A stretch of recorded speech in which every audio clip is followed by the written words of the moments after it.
Bienvenidos a Charlas Literarias, un espacio para hablar de libros y literatura. Bienvenidos a un nuevo episodio de Charlas Literarias. Hoy llegamos al último episodio de esta 9ª temporada.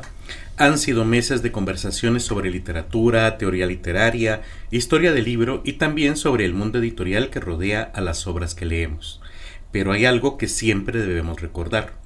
La literatura no existe solo en los libros. La literatura existe porque hay personas que escriben, que imaginan historias, que escuchan las voces de su cultura y las transforman en palabras.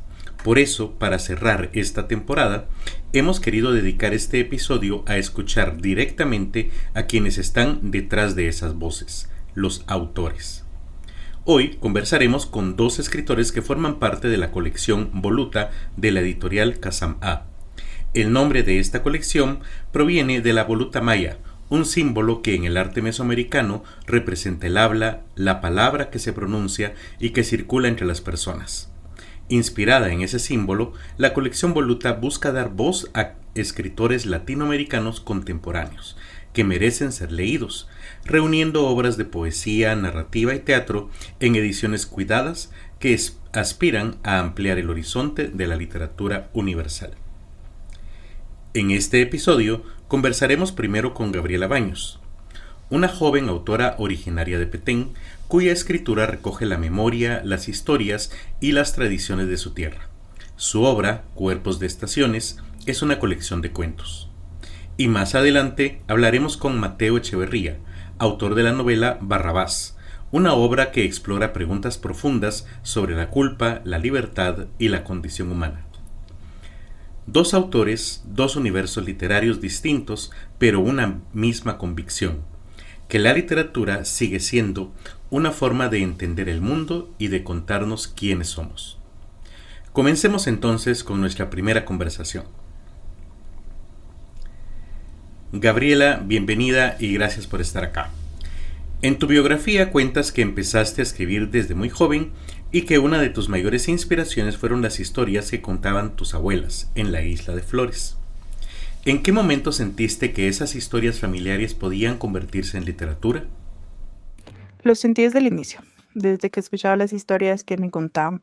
No sé si era por la convicción con la que decían las cosas, en especial aquellas que involucraban magia, o porque como su nieta estaba predestinada a creerle ciegamente. Con el tiempo sentí que todo aquello que me decían era parte de mi legado. Me lo contaban porque tal vez a ellas se lo contaron sus abuelas y era mi turno de escuchar. Por suerte quizás yo tengo más habilidad con la escritura que con el habla y siempre me pregunté cómo haría yo para conservar eso que ellas traían de generaciones pasadas. La respuesta fueron los cuentos.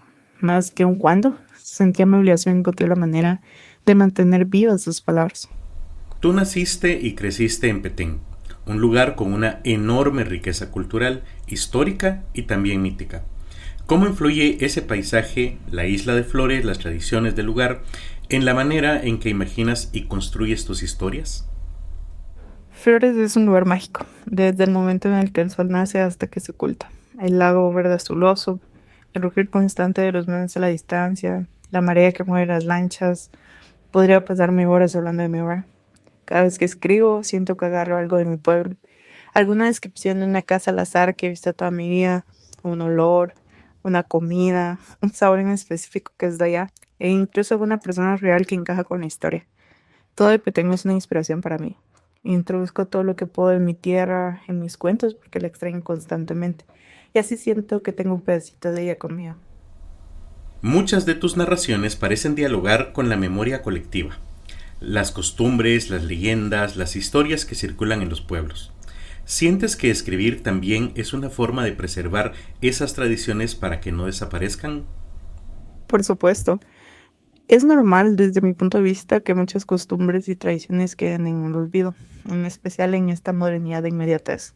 Muchas personas pueden preguntarse para qué seguir conservando celebraciones que no aportan nada, pero el error radica en pensar que no son útiles. Un pueblo es la suma de muchas cosas y entre ellas su cultura. Si se pierde esa cultura, el pueblo queda vacío. Por eso me gusta mucho participar en los juegos florales de mi departamento. Cada año encuentro algo distinto sobre Petén, distintas festividades o acciones que ya no se hacen, pero que las personas siguen recordando y atesorando en la memoria. Me parece importantísimo que, aunque no revivan, se conserven en la escritura. En Cuerpos de Estaciones aparecen distintos personajes, situaciones y atmósferas que combinan lo cotidiano con algo casi simbólico o poético. ¿Cómo nació este libro? ¿Fue una idea que se construyó poco a poco o un proyecto que tuviste claro desde el principio? Mi sueño de toda la vida ha sido publicar un libro. Leía mucho de pequeña y pensaba que estaba destinada solo a eso. Pero una vez mi madre me dijo que podía escribir. Tal vez era una mentira en ese entonces, pero ella creyó en mí y desde entonces fue una meta que pensaba que estaba a muy largo plazo. Bueno, resulta que se cumpliría mucho antes de lo pensado. Este libro no fue planeado al 100%. Yo solo escribía cuento tras cuento, entrando esporádicamente a diferentes concursos, tanto nacionales como en el extranjero. Sé que no estoy hecha para escribir novelas, entonces pensé en una antología.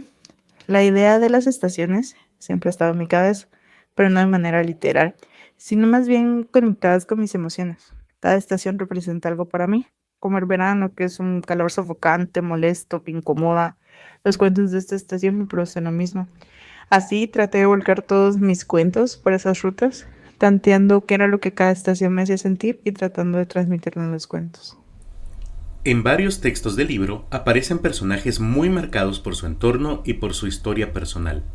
Cuando escribes, ¿qué aparece primero para ti? ¿El personaje, la atmósfera o la historia? Es una pregunta difícil porque suele variar, pero diría que es la historia de lo que se forma primero en mi cabeza. De hecho, también empieza con alguna frase que se me ocurre de manera inesperada, algo que desencadena el cuento al que poco a poco le agrego mis experiencias, mi toque personalizado de literatura.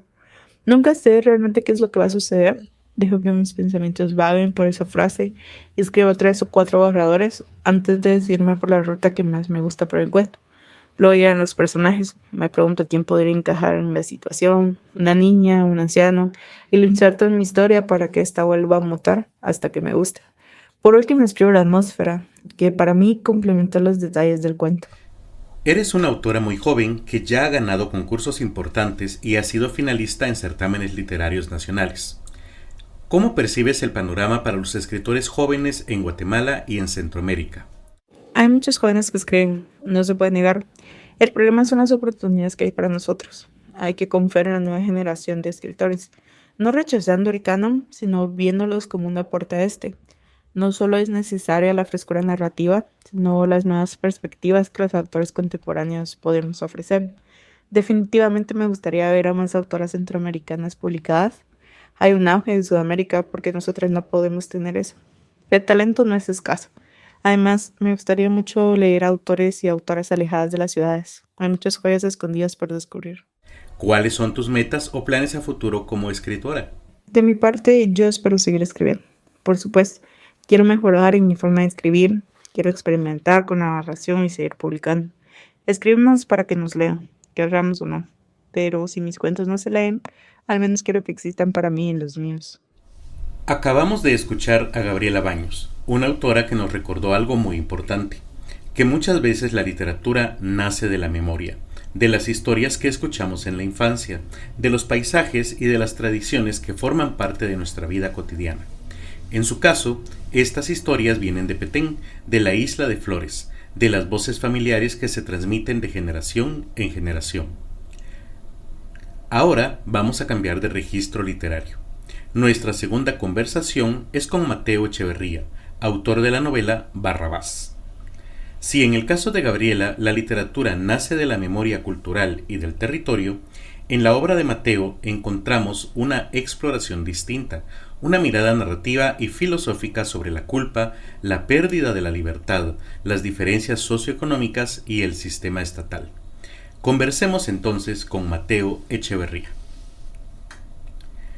Mateo, bienvenido. Tu novela retoma una figura muy conocida de la tradición bíblica, Barrabás, el hombre que fue liberado en lugar de Jesús. ¿Cómo surgió la idea de titular así la novela? Sí, la novela se titula Barrabás porque ese es el nombre de la cárcel que están construyendo durante la narración. Como bien decís, pues Barrabás es la persona que fue liberada en lugar de Jesús. Entonces no se me ocurría un mejor nombre para una cárcel que ponerle el nombre de la persona culpable que fue liberada, encerrando, digamos, y en su intercambio se condena a una persona, digamos, que era inocente. En pocas palabras, ¿verdad? Es una especie como del resultado que Poncio Pilato hace como un ejercicio, no sé, popular, democrático, después de varias idas y venidas, intentando sortear o de alguna manera, pues, vencer ese obstáculo sin comprometerse. Entonces Poncio Pilatos pues hace ese gesto que lo inmortaliza y se lava las manos y se da este intercambio que todos conocemos, ¿verdad? Entonces me parecía el nombre ideal de una cárcel que encierra a inocentes y libera culpables. Era una cárcel de la impunidad, podríamos decir. Que al final la impunidad sigue siendo la regla, no solo hoy por hoy en Guatemala, sino que lo ha sido también a través de la historia. Entonces, por una parte era eso, ¿verdad? Entonces contenía, digamos, un elemento irónico de quién puso el nombre de la cárcel, que no lo sabemos dentro de la narración. Bueno, se sugiere, pero entonces tiene ese gesto de, digamos, de ironía, una ironía tal vez inteligente o como, pues sí, yo creo que toda ironía es bastante inteligente. Y por otra parte, también podría ser la posibilidad de que esta persona fuera una persona cristiana y que le atrajera el nombre Barrabás por su, digamos, por su trasfondo bíblico, pero que en realidad ignorara la tradición cristiana que está detrás, o la historia, y pues le pusiera el nombre por, sí, como, digamos, un resultado de completa ignorancia, ¿no? A mí me gusta pensar que puede ser un poco de las dos, ¿verdad? Las razones por las que la persona decidió ponerle ese nombre a la cárcel. Y entonces, en lo que respecta a mí, para ponerle el nombre a ese título, el título a la novela, pues yo creería que simplemente es por ese juego, ¿no? Que sí tiene esa reflexión o esa ironía de titular una cárcel de esa manera. Barrabás es un personaje que aparece apenas de forma breve en los evangelios, pero que tiene una enorme carga simbólica. ¿Qué significado tiene en la novela? Sí, yo creo que tampoco, o sea, en esta novela no inflaría el significado ni la carga simbólica que puede tener, digamos, el personaje Barrabás per se, más allá del nombre y tal vez de la historia, ¿verdad? Es decir, es uno de los actos bueno, podría ser que una interpretación pueda hacer que el acto de Poncio Pilato sea un acto cobarde, ¿no? O estratégico políticamente. Y esta, digamos, estrategia conlleva o termina en un proceso que no tiene ninguna garantía. Y entonces es digamos, el ejercicio del puro poder y podría ser también de la impunidad también. No tiene ninguna otra carga simbólica, también es algo, digamos, sí, menor, me parece a mí, al menos el personaje. A lo largo de la novela aparece una fuerte reflexión sobre la culpa, la libertad y el sentido de la vida. ¿Pensaste la novela desde el inicio como una exploración filosófica o fue algo que fue apareciendo durante la escritura? A mí me parece que una buena filosofía o una buena manera de hacer filosofía, una filosofía que a mí me interesa más bien, perdón, es una filosofía narrativa, podríamos decirlo así, y también al mismo tiempo una narrativa que a mí me interesa es también siempre, digamos, filosófica. Hay un diálogo entre ambos, ¿verdad? Y al final hay muchos, digamos, buenos filósofos que son también buenos narradores y al final también muchos buenos narradores que terminan siendo grandes filósofos. Entonces me parece que hay una manera de entenderlo dentro de una tradición filosófica eh, tal vez más continental, que este ejercicio y este diálogo es bastante como fructífero, ¿no? Que ambas se alimentan y que ambas se utilizan la una a la otra y que al final pues podemos, digo, nosotros distinguirlas, pero que no van separadas, están ahí presentes. Me parece que una de las cosas que más las vincula, digamos, a la filosofía y a la narrativa o a la literatura es la tendencia de ambas de generar preguntas. Y sobre todo no solo generarlas, porque también la ciencia genera preguntas. Bueno, muchas otras disciplinas, podríamos pensar, generan preguntas. Yo creo que lo que comparte la filosofía y la narrativa es su tendencia a complejizarlas, a no plantear que estas preguntas tienen que ser dilemas o siempre problemas, ¿verdad? Que requieren o que merecen una solución, sino que quizá el tratamiento con estas puede ser distinto, de vagabundeo, de redondearlas, de complejizarlas aún más, de generar nuevas preguntas. Entonces, por ahí quizá va. No quiere decir que no respondan tampoco, ¿eh? Eh, pero sí, no creería que para dar respuestas creo yo que mejor te vas por otro lado. Sabemos que estudiaste humanidades en la Universidad de Navarra. ¿De qué manera tu formación humanística influyó en la construcción de esta novela? No creo que mis estudios de la Universidad de Navarra influyeran, digamos, de alguna manera directa en alguno de los libros, ¿no? Quizá lo que mejor me dio la Universidad de Navarra fue, pues, el ubicarme en ese espacio, en ese lugar, para poder conocer a otras personas que incluso hoy por hoy, pues, son amigos que al final terminaron siendo mis maestros y que hoy por hoy todavía considero que lo siguen siendo. Algunos de ellos todavía tengo sí, tengo, digamos, mucho contacto. Pero sí, sin lugar a dudas, pues mi formación humanística influye en la reflexión de esta novela. Yo diría que todavía influye muchísimo más la maestría que realicé en Universidad Rafael Landívar de Filosofía. Eh, lo digo porque tal vez la influencia sí es directa, la influencia, por ejemplo, de leer y tratar a Foucault todo el tiempo. Es imposible no estar pensando sobre la producción de la criminalidad, o sea, pensar en también los espacios penitenciarios, ¿verdad? Obviamente Foucault hace todo otro tratamiento. Foucault se centra en cómo digamos, esta relación entre el poder produce también verdad y conocimiento, y cómo esto pues produce en sujetos, y cómo esto está encarnado, digamos, en instituciones y prácticas, etcétera, lo cual es fenomenal. Yo creo que algo de eso hay en mi novela, pero es distinto. Yo no creo que estará haciendo nada, digamos, Foucaultiano. Pero sí, sin lugar a dudas, mi formación, digamos, filosófica me ayudó mucho o me inspiró mucho a hacer estas conexiones. Y también, yo diría que sobre todo, aunque no gusta que los mencione, a varios de mis profesores.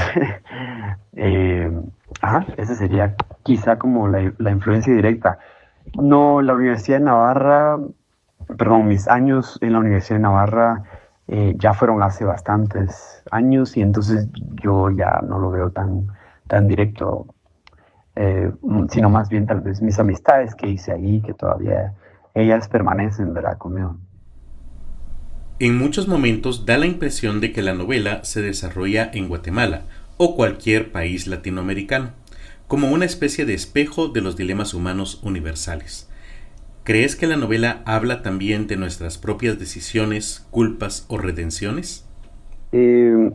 Sí, sin lugar a dudas, Barrabás se desarrolla en una de las Guatemalas que conozco. Y puede también tener lugar en algunos otros países latinoamericanos. Pero yo no creería tampoco que funcione como un espejo, digamos, y tampoco, o digamos, sería un poco más como reticente con que, digamos, de alguna manera refleje dilemas humanos universales. Lo digo porque me parece que la novela o por lo menos yo como la imaginé y como la escribí, era pensando en cuestiones muy, muy concretas, de situaciones que yo creo que cualquier guatemalteco que las lea puede identificarse, puede identificarlas también, puede identificar cómo es que, pues, digamos, el sistema de justicia no funciona, cómo es que el sistema de justicia, digamos, funciona de manera muy desigual, según la clase social a la que pertenezcas, ¿verdad? Eh, y cómo es que el sistema social, pues al final reproduce, digamos, estas jerarquías, castiga con diferentes criterios. eh, y bueno, por hablar solo del sistema social, pero del sistema de justicia, pero también de alguna manera pienso en situaciones muy concretas del sistema educativo, cómo es que los alumnos visualizan o aprecian o desprecian, ¿verdad? A los maestros, también los padres de familia, las propias instituciones del colegio, ¿verdad? Eh, entonces, no sé si habla de nuestras propias decisiones, culpas o redenciones, pero sin lugar a dudas habla de de una Guatemala que conozco, una Guatemala con la que compartí con muchas personas, y podría ser también que, digamos, se refleje en otros lugares muy similares a Guatemala, ¿verdad? Eso, según lo que me han contado también amigos o lectores, digamos, de otros países, evidentemente sí, ¿verdad? La desigualdad es algo, bueno, que compartimos muchos latinoamericanos, eh, y estas clases, digamos, sociales y con su conservadurismo, etcétera, etcétera, son, pues sí, son como obstáculos, creo yo, que tenemos todos en común. Eh, Todos en común me refiero a latinoamericanos. Entonces sí, yo pondría en duda lo de universal y también no me refería, no haría referencia a algo tan abstracto. Esto es lo que quiero decir. Yo imaginé y escribo sobre cosas muy concretas, cosas vividas o muy similares a cosas vividas. Eh, y entonces, pues no sé, no creo que actúe como espejo. Creo que actúa como, pues, como algo bastante real, no como algo que refleja, digamos. La novela parece dialogar con preguntas muy antiguas: la culpa, la justicia, el destino, el perdón. ¿Crees que una de las funciones de la literatura sigue siendo precisamente esa? ¿Volver a formular las grandes preguntas humanas? Es algo similar, me parece a mí, a la pregunta anterior, porque es verdad que la novela pues, puede dialogar con preguntas muy antiguas, y es verdad que puede, bueno, y que son preguntas también, no, nunca son antiguas, ¿verdad? Eh, y que es verdad que digamos, las puede plantear en contextos muy actuales y de maneras muy distintas también. Pero, ajá, yo no creería que está hablando o que está haciendo referencia digamos, a temas abstractos, ¿verdad? A temas como que se suelen plantear como, ajá, como universales. Eh, porque no, realmente la culpa es en general o la justicia en general quieren decir muy poca cosa. La justicia, por ejemplo, en cambio, en Guatemala, dice algo bastante más concreto, y dirá algo muy distinto de lo que puede ser la justicia en otros lugares y en otros tiempos. Eh, entonces, sí, yo no creería que la literatura, como siempre se suele decir, hable de estos grandes universales y estas preguntas, digamos, clásicas y así, porque, pues evidentemente sí, pero hacerlo así de una manera muy abstracta es como más o menos no decir nada. Yo creo que al contrario, yo creo que actualiza estas cuestiones, las hace muy concretas, muy particulares, y pues, bueno, alguna relación podrá tener, pero yo no creo que ahí está lo interesante. Eh, entonces, sí creo que alguna de las funciones de la literatura sea volver a formular estas grandes preguntas. Eh, bueno, en parte sí, pero no creo que las vuelva a formular. Creo que digamos, las complejiza, pero al hacerlo de manera distinta o de manera precisa, de manera situada, por así decirlo, ya son distintas, ¿verdad? No son las mismas preguntas, no son las grandes preguntas. Entonces, es verdad que como temas, como la justicia, la violencia o lo que sea, no sé, el perdón y estos temas, pues sí, no, es difícil, digamos, variar, ¿verdad? Es decir, se han tratado, pero claro, vuelvo a lo mismo, si se tratan de manera tan universal, realmente están diciendo muy pocas cosas. Entonces, sí, no creo que es un replanteamiento, yo no creería. Yo creería que en realidad es una actualización o que realmente es algo distinto, pues, ¿verdad? O sea, el hecho de que creamos que existan estas grandes preguntas, por ejemplo, no sé, quiere decir que hay pequeñas preguntas y que la literatura no las aborda, por ejemplo. No sé, no creo. Entonces, creo que no estoy dando una buena respuesta, pero es que no me parece como que está mal planteada la pregunta, o que realmente la pregunta, digamos, parte como de una premisa como equivocada. Yo no creería que eso es como de las funciones de la literatura, pues. Llegamos así al final de este episodio y también al final de la 9ª temporada de Charlas Literarias. A lo largo de estos episodios hemos recorrido muchos caminos, desde la historia de la literatura hasta la teoría literaria, desde el mundo editorial hasta las preguntas que atraviesan el acto de escribir. Pero este último episodio nos recuerda algo fundamental. Detrás de cada libro hay siempre una voz humana, una persona que observa el mundo, que escucha historias, que se hace preguntas y que decide transformarlas en palabras. Hoy escuchamos 2 de esas voces, la de Gabriela Baños, que recoge la memoria cultural de su tierra, y la de Mateo Echeverría, que explora las grandes preguntas humanas a través de la ficción. 2 autores distintos, 2 formas de entender la literatura, pero un mismo impulso creativo. Porque al final, escribir sigue siendo una de las maneras más profundas que tenemos de dialogar con el tiempo, con la cultura y con nosotros mismos. Y quizá por eso la literatura sigue siendo necesaria, porque nos permite mirar el mundo desde otra perspectiva y también, de vez en cuando, comprendemos un poco mejor a nosotros mismos. Charlas Literarias volverá con una 10ª temporada a finales de este año 2026. Mientras eso llega, los invito a seguirnos por medio de las redes sociales de la editorial Kazam A y de 1900 Radio en Línea. Los invito también a compartir y comentar este podcast. Espero que les haya gustado y nos escuchamos el próximo viernes de charlas.